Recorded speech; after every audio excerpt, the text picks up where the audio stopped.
Hey there, yoga fans. Today's Thursday. It's day 4 of my 40 days of focus on the personal side of things. And part of that 40 days of focus is to create a daily dose, 20-minute yoga videos, 20-minute yoga sessions you can kind of squeeze in. And as I'm going through the flow in those yoga sessions, it's really maybe like a level 1, level 2 practice. And so some things may be difficult and challenging. Other things may seem like, oh, this is just too simple and too easy. I invite you by all means to play around with it, experiment with what works. But today I want to talk specifically about how to modify things that may be just a little bit on the intense side. So, kind of taking a guess as to what some of those things might be when, for example, we're in a downward facing dog. We're in Adho Mukha Svanasana. We're down here, and an instructor says, go ahead and take a nice breath and step forward. Boom. Now, that may prove to be easier said than done, right? So, how do we get from downward facing dog to setting ourselves up for a lunge or for a warrior one or what have you if that whole sequence is just kind of not fun? Here's what we do. We can use some yoga blocks for starters. Go ahead and, if you have yoga blocks, I always encourage people to keep them on the front side of the mat. So we kind of keep them right up there. So we're here. Boom. We're in downward facing dog. We take a nice breath. We extend through the armpits to the shoulders. We exhale, we relax. Oh, feels good to be in down dog. I'll get to the daily dose here in a little bit. But it's time to transition. We want to take a nice breath and look forward. We want to go ahead and come on down to the knees. Boom. Now, we got our blocks. We step up here, and we're setting our foundation. From here, if you come up and it starts to feel a little wobbly, take your stance just a little bit wide, but make sure your hip distance apart. And turn that back toe. This is for a high lunge, for example. We're here, you take the breath to lengthen from the heel to the top of the head. Boom, there's no rush, be there. Feel strong in the foundation, and then the floor's not so far away when we've got our blocks here. We go ahead and inhale and come on up. Now, if coming up from this is tough, we can have our hand here and kind of come up in that way. And then so boom, we're up in our Ashtachandrasana into our high crescent lunge. Or, similarly, if we're here and we're down dog, take a nice breath. And they say, oh, take a nice breath and reach back with your heel. And then exhale, sweep your foot forward. Boom, and all of a sudden you're in a warrior one. And you're left going, how the hell did you get there? I'm not feeling that flow. So here's what we do. We're here. We might take the foot up. You can leave it down. Take a nice breath. Feel that stretch. And then as you exhale, slowly just bring it forward. Drop it down. And then get that there. Again, you've got your blocks. Boom, boom. We're here. Take that nice breath to lengthen it out. Set that back heel down. Have it nice 45 degree in the back foot. Feel the foundation, find the stability, and then come up with a breath. As we inhale, we lift the ribs up, and that kind of helps support the spine, helps straighten us up nice and big, and then booyah, we are in Virabhadrasana, warrior one. So, if we're here, and at any point in time, the shoulders are aching, they're screaming, going, I don't like being up like that. Oh, it hurts. You want to tease the edge of comfort. You do want to get your arms up as high as possible, but perhaps instead of taking them straight up like this, take them out to the sides just a little bit wider. Even having the goalpost arms, trying to keep the elbows back and in line with the shoulders a little bit, and then open it up, reaching up. And the mobility, the range of motion will come. And in time, the transition to get from a down dog to stepping forward, right here, in a nice breath, nice and fluid, that might happen. And if it never happens, it doesn't really matter because you're still getting all the benefits if you take a nice breath and then drop down to the knees. Boom. Take a second, grab your blocks. Boom. Take a nice breath. It doesn't have to be clumsy.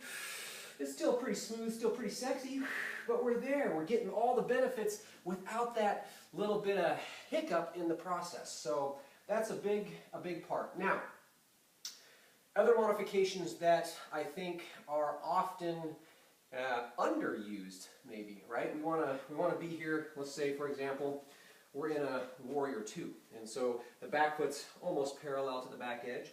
Front knee, we're got in line with the foot. We're here trying to reach out. Booyah! We're in Virabhadrasana 2. And the instructor says, go ahead and take a nice breath. Reach forward, exhale, come down, inhale, reach up. And you're in Utthita Trikonasana. Doesn't it look glorious and beautiful? And you think, yes, I would love to do that, but how in the hell? That doesn't feel good to my body. What do? A lot of times, we end up in our warrior stance, and we're kind of deep in it. See, my feet are nice and long apart. Now, granted, I've done a few thousand hours of yoga, but when I started, man, my stance was maybe like this. And my leg was just a little bit bent. But that's what it meant for me to find stability, and I'm still working my body and being right where I'm at. I'm appreciating right where I'm at. So if you feel like being here and straightening your leg out, when you're way out here, you're going, ooh, the ankle feels it, the leg feels it. We want to go ahead and shorten that stance up. Don't be quite as deep, and it's okay to pause in between and come into that where you're there setting yourself up, and then go ahead and squeeze that quad. And then, rather than reaching way out and coming all the way down to the floor, we could have our blocks handy, right? For example, this time I'm going to have it behind the foot. When we're using a block in the Trikonasana, in the triangle poses, having it on the outside will help keep those hips open. But being here, what if you don't have a block? What if you just want to see what you can do to feel that stretch and opening between the ribs and the hips? What's the point of the posture? To open up the side body. Feels really good. So we're here in a warrior 2. We got a little bit shorter stance, taking a nice breath. As you inhale, straighten that leg up. And sure, start to lean forward a little. And then come down. And rather than trying to come all the way down, come down to where you're comfortable. Try not to put direct pressure on the knee pushing back, but you can have your hand on your thigh. You can feel that in your body and feel safe. Then inhale. Start to feel that stretch. In the Trikonasana, we want to keep that shoulder back a little bit so we start to feel it. It's not here so much as it is here. So we're here. And then, oh, you know, after a few breaths, being with the body, I might go ahead and slide that hand down. I might be on the shin. I might come down and, oh, wait a minute, there's a block right there. Oh, yeah. And that feels pretty good. That feels supported. That feels safe and fun to do some yoga.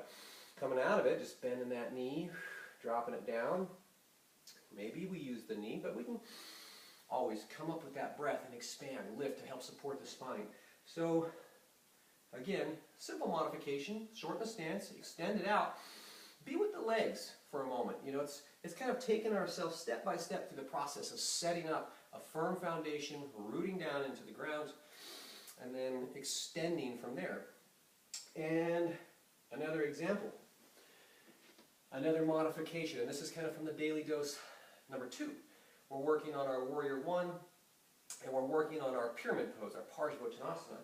And so, you know, classic Parsvottanasana, boom.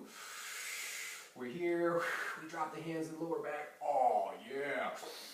Bring the chest forward, round down and touch the forehead to the knee, the chin to the shin. Now, that obviously doesn't feel good for probably the vast majority of people. And so, what are we trying to do here? One, we're trying to straighten that leg up. We're trying to feel stable by creating the internal rotation. We're stretching the ankles, strengthening, and we're going to lengthen that hamstring. So the action is to roll the belly button forward. Now, you could come down, you can have your hands on your hips. I like to put them in the lower back because if you push into the lower back, you might feel a nice stretch on the front of the shoulders. Oh, that feels good. You don't have to push your hands together. Just kind of put them here and push and kind of wing your arms forward. Oh, that's a nice stretch. So we can be right here, straightening that leg. Again, if the leg doesn't want to go straight, shorten your stance up a little bit. And then squeeze the quad. Drive the foot in the floor. Feel the stability. And then feel the motion as you inhale. Kind of, it's almost a back bend. You're rolling the belly button forward, tailbone tilts back, opening the ribs, and then coming forward just as much as it feels good. Now, if you get right there and it's like, ooh, that's a lot, ease up out of it just a little bit. Now, if you can come down, you would like to have your blocks handy, boom. Having your blocks right here makes the floor a whole lot closer, and you still get that nice stability. You can still tuck the chin and lengthen on the breath in, and then soften on the breath out, making sure we're not hyperextending the knee, but keeping it active. Coming down, it's okay. You do not have to come all the way down. That's not the point of the pose. The point of the pose is stretching out that hamstring, feeling long in the spine, long and strong. Now, from this pose, we like to open up into the revolved triangle, Paravarta Trikonasana. Again, if we're here, and it feels good, we come down, we can drop that hand, and open up. Looks nice, right? Well, it might not feel nice. And if it doesn't feel nice, here's what we can do. We can be here. Keeping that a little bit shorter stance. Come forward. See how it feels. We can turn just right here. Not even really coming all the way down with that hand. Just feel stable in the hips. You're going to start to feel that stretch on the outside. If you can, come on down to the block. Boom, and you've got it right here. Then you can push off of that block and inhale to expand across the chest, to root down and then extend. We're here. We're still getting the same stretch, just a little bit deeper into the posture. Of course, the depth of the posture, not the point. It's feeling, it's tuning into your body and kind of unlocking the ability to express yourself physically. It's opening up the body, range of motion, strength and grace, flexibility. And that's the point. Always trying to stay with the breath. Getting that oxygen helps to, well, the body uses the oxygen to help the muscles regain elasticity. It also helps the body repair damaged tissues and cells. And so the deep breathing is really the catalyst for internal healing, physical healing. And in that, kind of leads toward emotional, mental healing. When we feel better physically, we tend to store a lot of trauma and pain in our body, even emotional pain in our body. A lot of really cool science on that. So in yoga, as we're getting into the stretch, we're getting into range of motion that we haven't felt in a while. A lot of times we're really kind of getting into some guarded emotional pain. And so just by going through the processes of breathing and deep breathing, gentle bending, we can begin the healing process at the physical level and also at the emotional level. We can find some peace of mind just through the simple practice. So a few words on modifications there. I would gladly share as much as possible. If you have questions about how to make yoga accessible, how to make it feel good, it really should feel good, then please drop me a comment. I will do everything I can to equip you, to help you as you begin down the path, along the path, on the journey toward unlocking your own highest potential. I'm on the journey. Join me on the journey, and I think together we can help make the world a little bit better place. So, with that in mind, I hope you have a terrific day. Namaste.